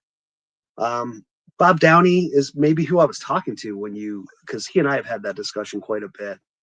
And I think he had some luck with Tamiya lacquers in the jar, like the newer Tamiya lacquers. Right. I think I did talk to him about that. Yeah. Yeah. And I don't know his ratio. And then there's the other topic of creating that shade band at the top of the windshield, right? That a lot of cars have, again, from the 70s forward, to create a band where you can block out the sun when you're trying to see the traffic light in the sunlight. So I've been able to kind of reproduce that with an airbrush method of a few different paints, but yeah, it's not easy, but I do like the effect when it's done. So yeah, I've tried to do the windshield band. I didn't have great success. I'd like to try it again now that I've got a better airbrush and I've learned how to use it and got a thinner that works better. I'd like to take another crack at it. I've wondered about actually just dipping the plastic part in, like Tamiya, mixture of clear blue and green. Yeah. And just letting it drip off, just flow it on. I don't know if it'll work or not, but I've had thoughts about trying it. Okay, that could work. A lot of people swear by Pledge as being like that. Yeah, I was just gonna say if you mix the color into the Pledge and dipped it in that, it might work. I think Mike from MCW suggested I take. What did he say? I think he said take Pledge and then use my use Gamers ink, like a green ink and a blue ink together in the Pledge, and that might do the trick. So I don't know. I guess there's stuff I still have to try, but as long as you can take it off. Sean, if you come up with something good. Yeah, I don't know. Yeah, if I do, I'll let everybody know, right? But figure this out. I don't have an answer for it too. It does surprise me that the kit manufacturers haven't offered anything in a tinted. It wouldn't be. Thank God they don't tint them anymore. Like awful NPCs. Those heavy dark tints, from right. and stuff. Dark gray, right? But I would think it'd be relatively easy to, tint just the clear parts. in a very light shaded, green. Yeah. No, I've thought that too. Like, it would be great if the manufacturers could help us out. Excuse me. If only I knew somebody that worked at a company. I know. So I think the difficulty there would be you'd have to create 2 different runners for your clear parts because you wouldn't want your headlights and taillights to be tinted, semi-green. Yeah, Right. I've wondered about that. I mean, I feel like the headlight lenses are small enough. Maybe it wouldn't matter. I don't know. These You're guys right. ain't Bandai. They ain't casted in multiple colors at once. I will say that Hasegawa makes a film. I think it's Try film. Yeah. it's a bit blue. It's a bit too blue. And to be honest, I've never heard the right way to use it. I've only seen Japanese directions, or maybe I guess I could just use Google Translate. But I bought a sheet and kind of experimented, but didn't have much luck. I'm not sure if it's supposed to go on the outside or the inside of the glass, so maybe I should circle back on that and try again. But I tried their smoke on a couple models. It works pretty good, but it's a dark limo tint. okay. So I think the blue stuff would work for that sunshade band along the top, but it's not going to work for the window. The tough part about the shade band is that it feathers. Right. Yeah, It feathers out. It's not a solid end and finish line. So, oh well, we got our whole lifetimes to figure this out, right? Yeah. It's definitely worth experimenting and Yeah. so if anybody's out there's got any suggestions, feel free to Put them in the comments. We'll come back around, take a look. Yeah. What other thing keeps you up at night about model cars? Oh, how much time do we have here? Right? What do you struggle with? I'd say the glass is the big thing. You had talked about like test fitting everything and then coming back. I don't test fit. I don't do a mock-up, I should say. When it comes to the wheels fitting and orienting correctly in the openings, I save that for last. And I'll use very odd methods with glue and accelerator to get them to be where they need to be. And I'll cut things and trim things because I don't really care that much. Like, I know like James used to do a lot of videos where he'd do like complete mock-ups with white glue, and I've just never gotten there, I guess. I like to clean the parts, get them painted, and make sure that, if I have to do some hacking and cutting later on, that's okay. I'll do that. But I don't know. Other than that, like really what keeps me up at night, I guess I look around in this room and just all the projects, like I'm never going to get to them all. Like I have to, we all go through that phase where like, let's just get rid of some stuff. But then we were talking about that before we came on the air. Yeah. For the audience out there. Yeah. I like your idea, Jeff. Just keep them all. I know. Just because you don't like it today doesn't mean you won't like it in a few years or whatever. I have I've sold a few things where I'm like, damn, I wish I had that back because I could have used the part out of that. Or yeah, is one of the reasons why I hate to get rid of things. A lot of the stuff that I got rid of was like duplicates or things I'm like, yeah, I just know I'm never gonna, there's nothing in there that I want out of that. But yeah, I hear what you're saying. Yeah. Well, an easier question then, that's sort of what Sean's asking. What's your favorite part of building? I'd say probably, I don't know, putting something in primer is considered like, I like the complete feeling of when it is in primer and it's ready for paint. I feel like I've really accomplished something if I've done, even if it's a little body work. Having it in primer and maybe just wet sanding it a little bit just to, I guess that's kind of my favorite part. Like I've got a few things in the works that maybe had some body work done. And now that it's done, I'm afraid to go any further. Like I'm afraid to pick colors or any kind of like paint scheme. I don't know. We'll just wait for a rainy day and look for inspiration. But yeah, I'd say getting things in primer is like my favorite stage. I mean, people don't like to use bare metal foil. I don't mind it. I guess I'm lucky in the sense that maybe my eyes still work okay. Yeah. Do you use an optivisor when you do bare metal foil, or you just bare eye? Yeah, bare eye and lots of sharp X-Acto number 11s. I do like the fact that I use that Omni urethane clear, and it has a real softness to it. That when you are guiding your blade, it almost sort of holds your blade in place a little bit. You don't have to put a lot of pressure. But it almost creates like a soft bed that your blade just almost kind of glides. Do you do foil over going back? Yeah, I was just going to ask. Yeah. So yeah, I always foil last because bare metal foil likes a nice smooth finish, and clear coat is definitely a lot smoother than any kind of color coat. Yeah, because I'm not putting on a lot of heavy, thick color coats. I'm leaving it kind of as thin as possible, and then I'm coming in with heavy clear coats, so it likes to build that up. I think I'm doing that in reverse. And now that you guys are talking, and I've looked at it, I'm like, oh yeah, you're right. Like because I always put down color, I'll put down foil. My thinking is I want to seal the foil in, and I can handle it. It'll be very durable and never come apart.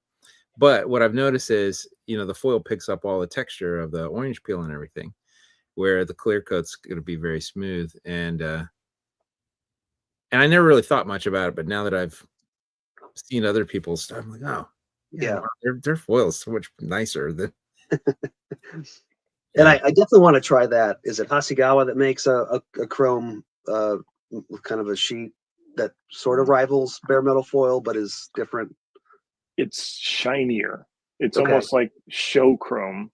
Okay. Versus normal chrome. Yeah, I do. I want to get something you'd see on a triple plated bumper or something. And you say, man, it's too bright. That's not. Yeah, that's what Hasegawa film looks like to me. I wonder if you could put it on and then tone it down with something. Maybe. Clear coat over it. Yeah. Yeah. Or just like brush on a coat of Tamiya smoke, maybe. I'm not sure, but I'd like to play around with it and see what it looks like in person. I've heard it's harder to apply, or like it has a stretchiness to it, or yeah. I just picked up some of the new Tamiya aluminum foil. I haven't tried it yet. Okay. Okay. I'll have to let you guys know. Maybe I'll do a video. Yeah.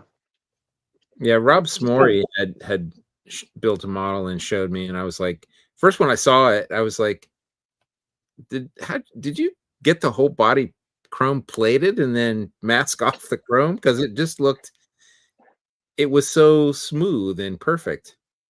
Oh wow. It looked like a separate part. It didn't really look like bare metal foil at all. Because it didn't really. I think it's got a heavier. It looks more like vinyl than foil. Yeah. And it was kind of impressive. I was like, oh man, I need to try this stuff. He said it bends real nice too, like to get around a corner or something. Okay. But what it doesn't do is cut slivers. So like for me, I cut thin strips of foil and then place it almost exactly where it needs to be, so that I don't have to trim it. But if you have to cut a sliver of it, forget it. You just can't cut a sliver of this film. Oh, wow.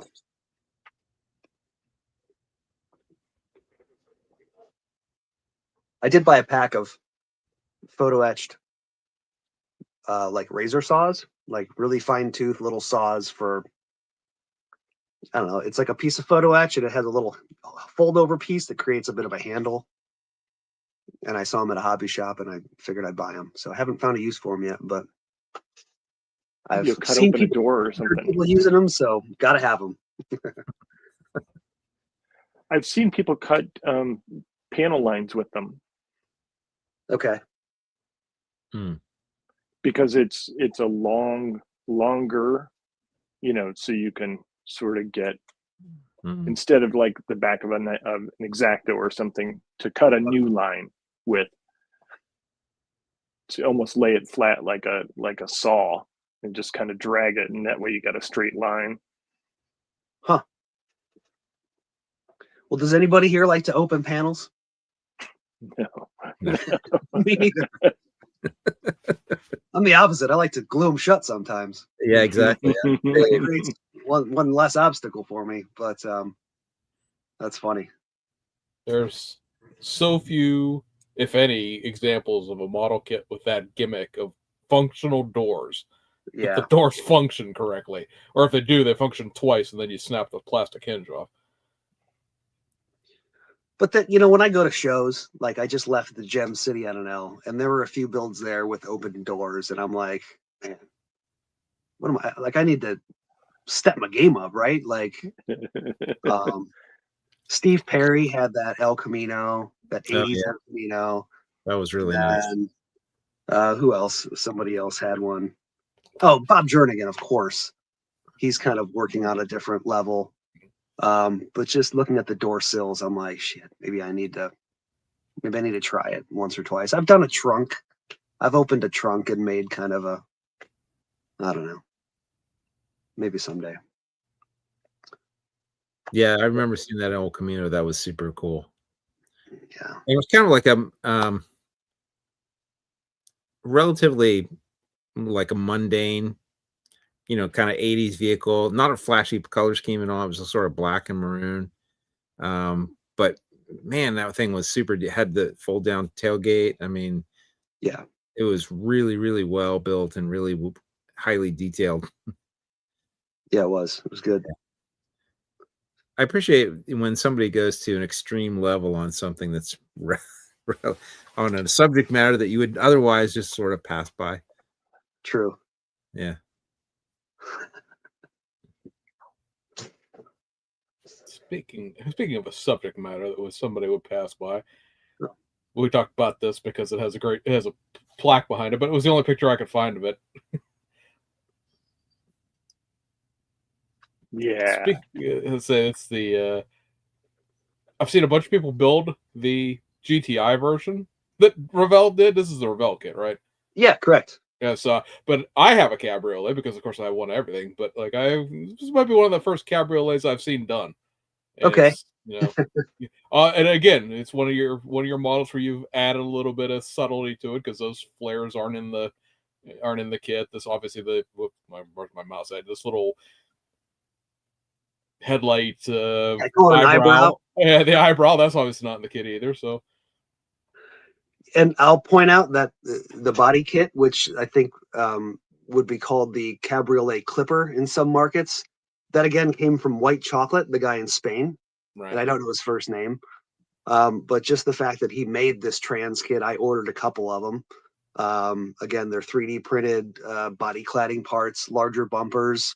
He gives you probably 2 or 3 different grills. You can get one with the badge, without the badge, one with the eyebrow spoiler. So because I was part of this sort of Volkswagen tuner scene, we'll call it, when I was younger, this stuff speaks to me big time. So I wanted to go with some sort of odd pastel color scheme. I think I had it down to this, or like a pastel yellow. And Schmidt wheels, which are kind of common in the German tuner scene of Volkswagens. Those came from that same guy out in the Ukraine. I think it was Diolix production. If you guys ever buy stuff from him on eBay, his wheels are pretty excellent. And so, yeah, just brown top, brown interior. Had a lot of fun. The license plates, I don't even know why. I decided to put them on with magnets so they can pop on, pop off. Everything else I think is pretty much kit based, pretty stock engine bay.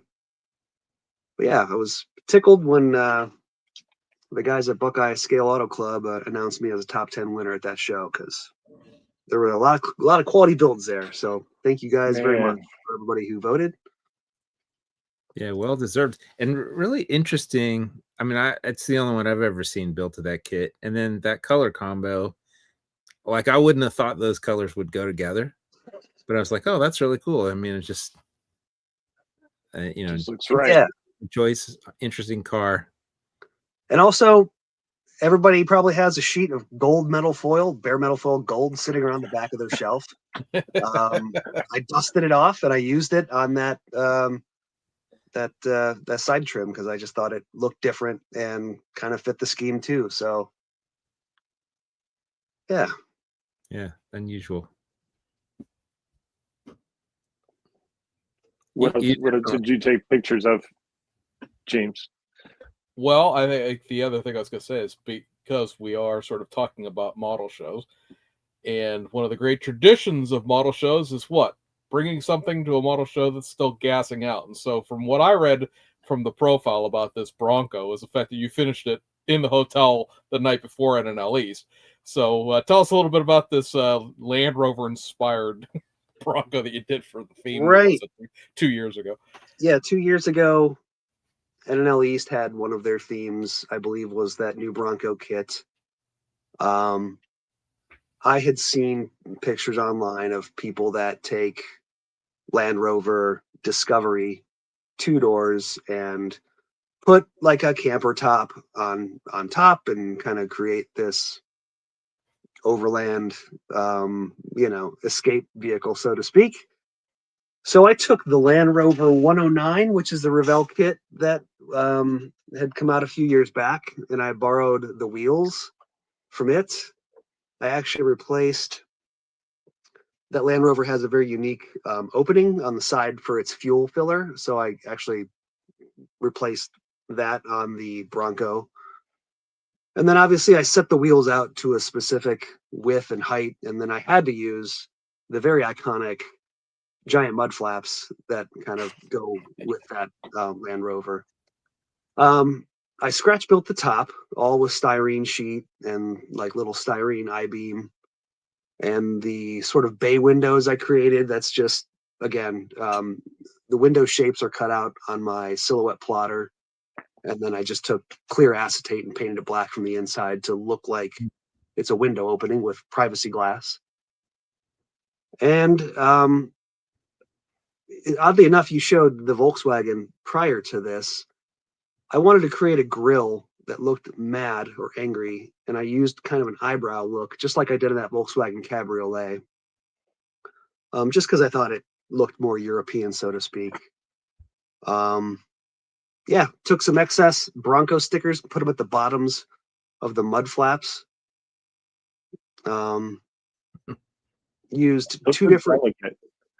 What looks delicate? Yeah, I haven't broken off any mud flaps yet, thank God. I added a little paint to the tread of the tire because it kind of makes the tread stand out and maybe look a little bit worn or dusty. Right.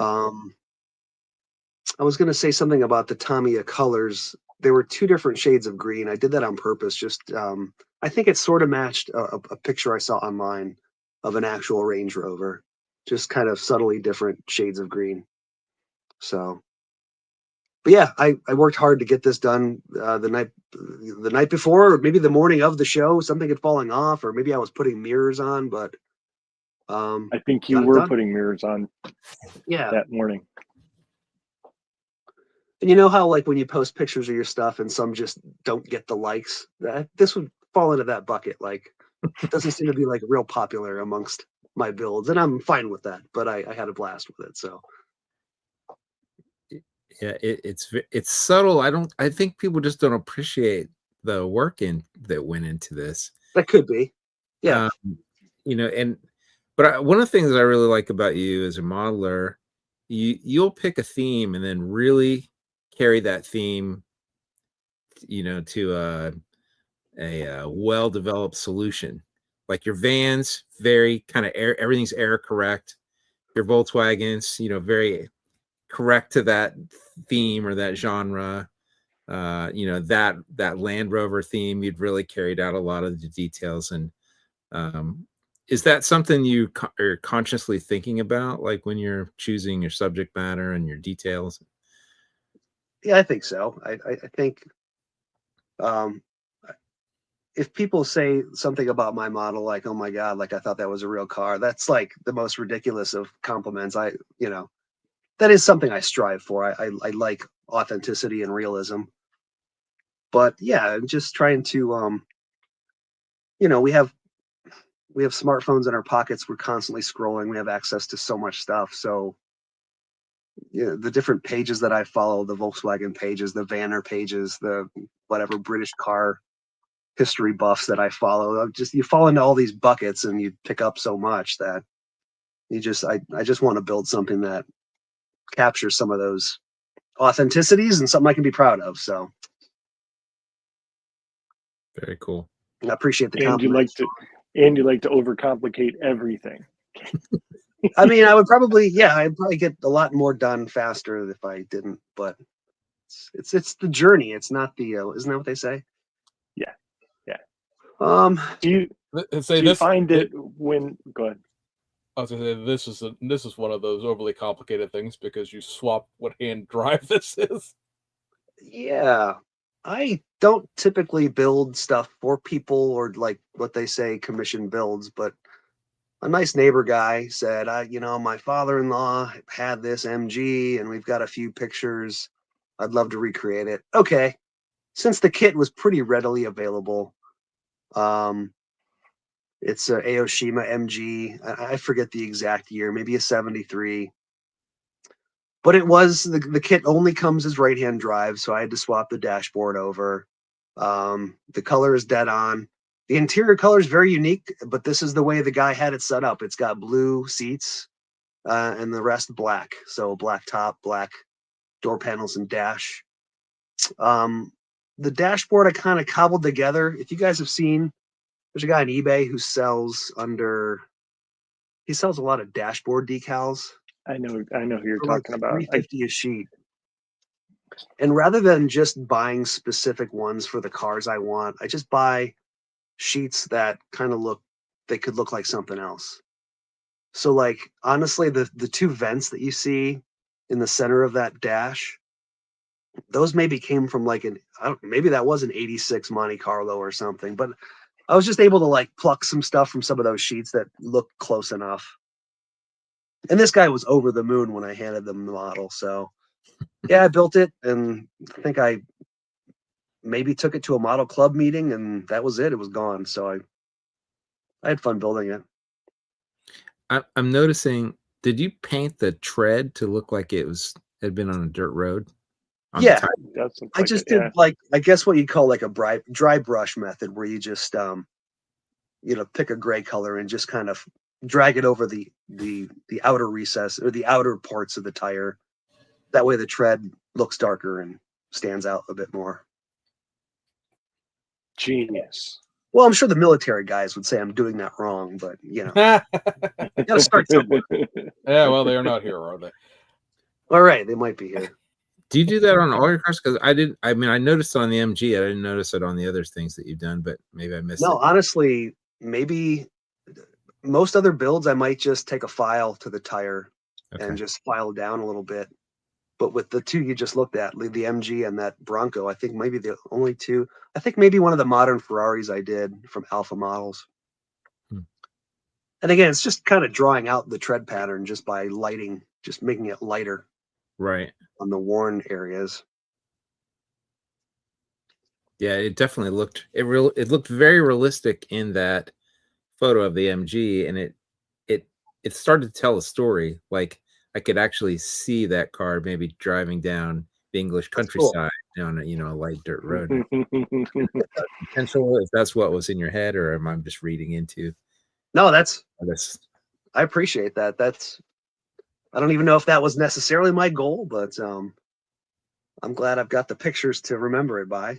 Like I said, I don't often build for other people, but that was one case. And then the guy actually said to me after the fact, he's like, "Oh, my father-in-law has a '68 Firebird. Would you want to build?" I'm like, "No, thank you, but no."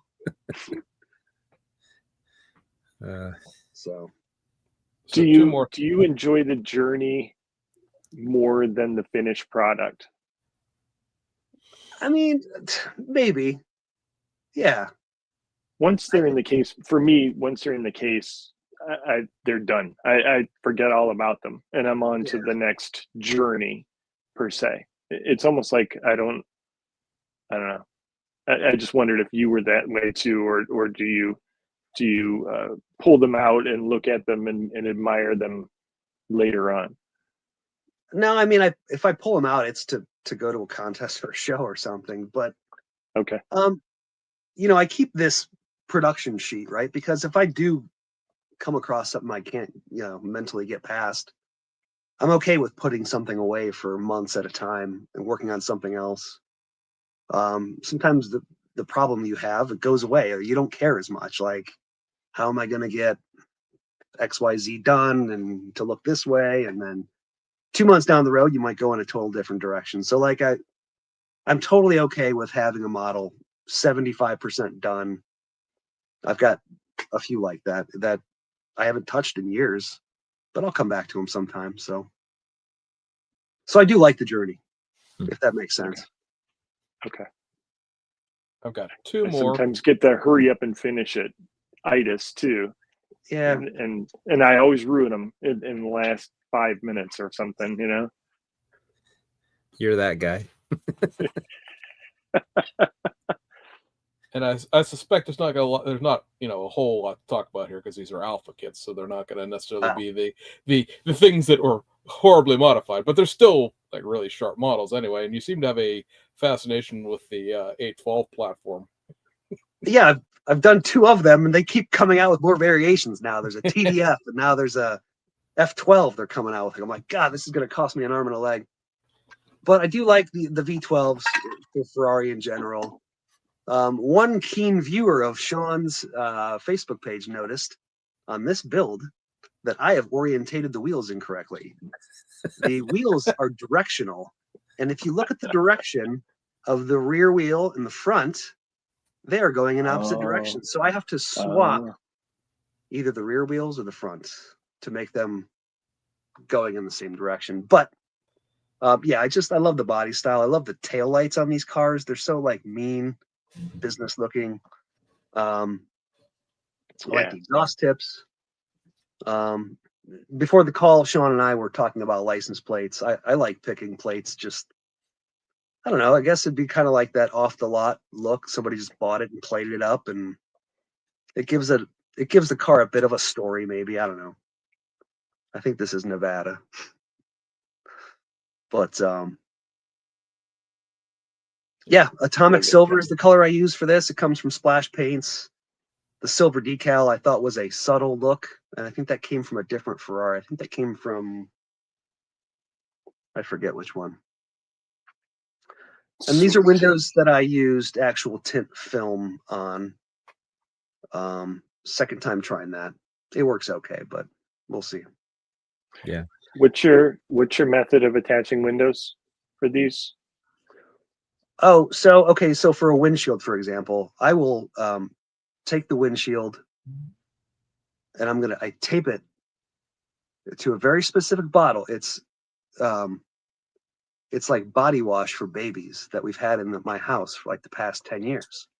I don't know what brand it is, but the bottle has just the right curvature that if I tape the windshield down, I take my heat gun, and you can heat those windows up really hot without any negative effects. Distortion.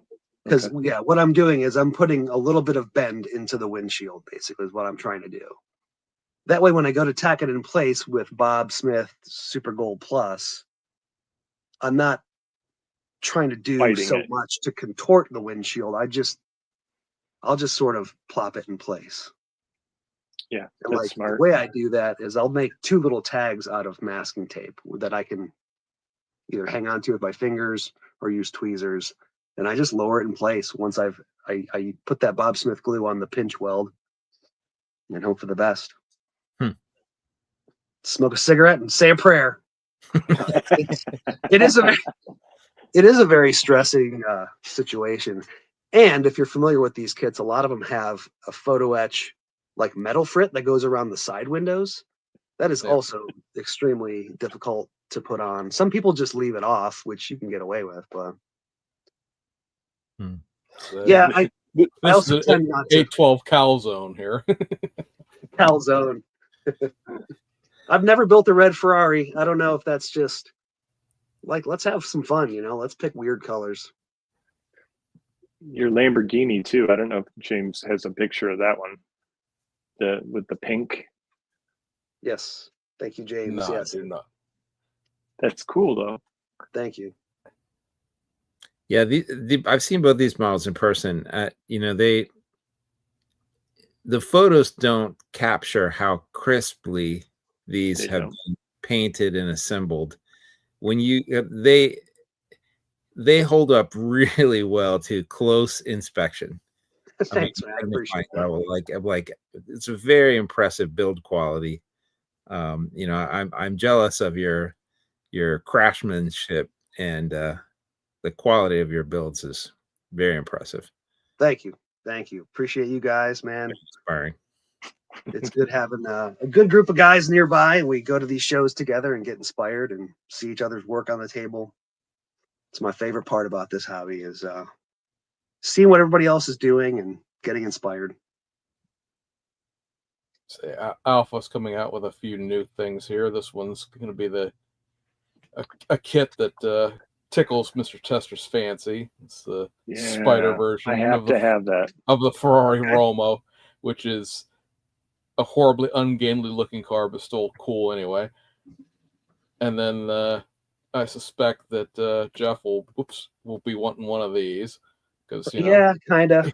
Yeah. Because at this point you might as well get the GTS and this one and have the whole set, right? Again, I like the taillights on that. They look kind of mad in a way, so I want it. And then, of course, we have been talking about this is the show, Plastic Undercover for 2025, Saturday, October 11th at the Copley High School Auxiliary Gym.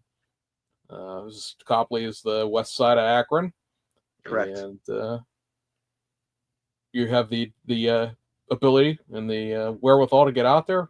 I'd recommend this one as a show to attend in your October lineup.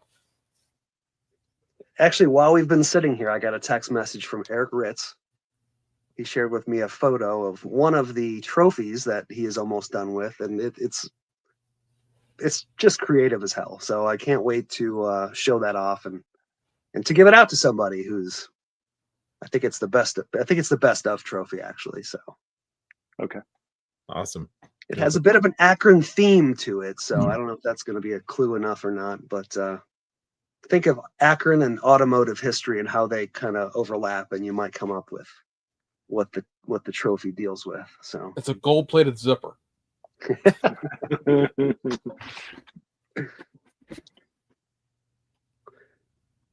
Well, all right. So yeah, go ahead. James, ask him the question. I was say out the door question. We ask everybody. I don't know if you brace Jeff on this one or not, but we always ask the sort of lifetime achievement award build, if you will. If there's one thing that Jeff could build, or series of things, if it's that kind of thing, there's one project that you wish you could get done, or maybe it's a kit that you wish you could see made before you could do it. But at any rate, what is the thing that would be Jeff's definition of modeling on, if you shuffled off this mortal coil, what do we know Jeff by? It's the last build, so to speak.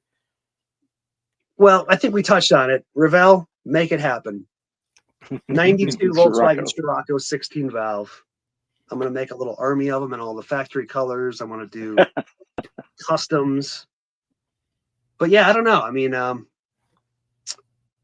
think of a model that I built probably 8 or 9 years ago. I built a 69 Dodge Charger in like a blue metallic with a white vinyl top. And it's got those kind of factory hubcaps. I've always been so proud of that. I tinted the glass. That was one of my early attempts. It worked out really well. So if that answers your question, I think I might be kind of most proud of that for some reason. So. Well, very cool. All right, ladies and gentlemen, we have banged up against our timer here. The boys want to go to bed because they're not used to that night shift life like I am.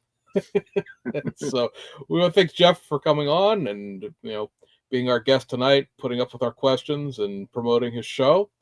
And for the next episode, we have secured one of the YouTube's famous people, right? And somebody we've been trying to get on this podcast probably for 2 years now. We will have Brian Gugamos from BG's Model Workshop on.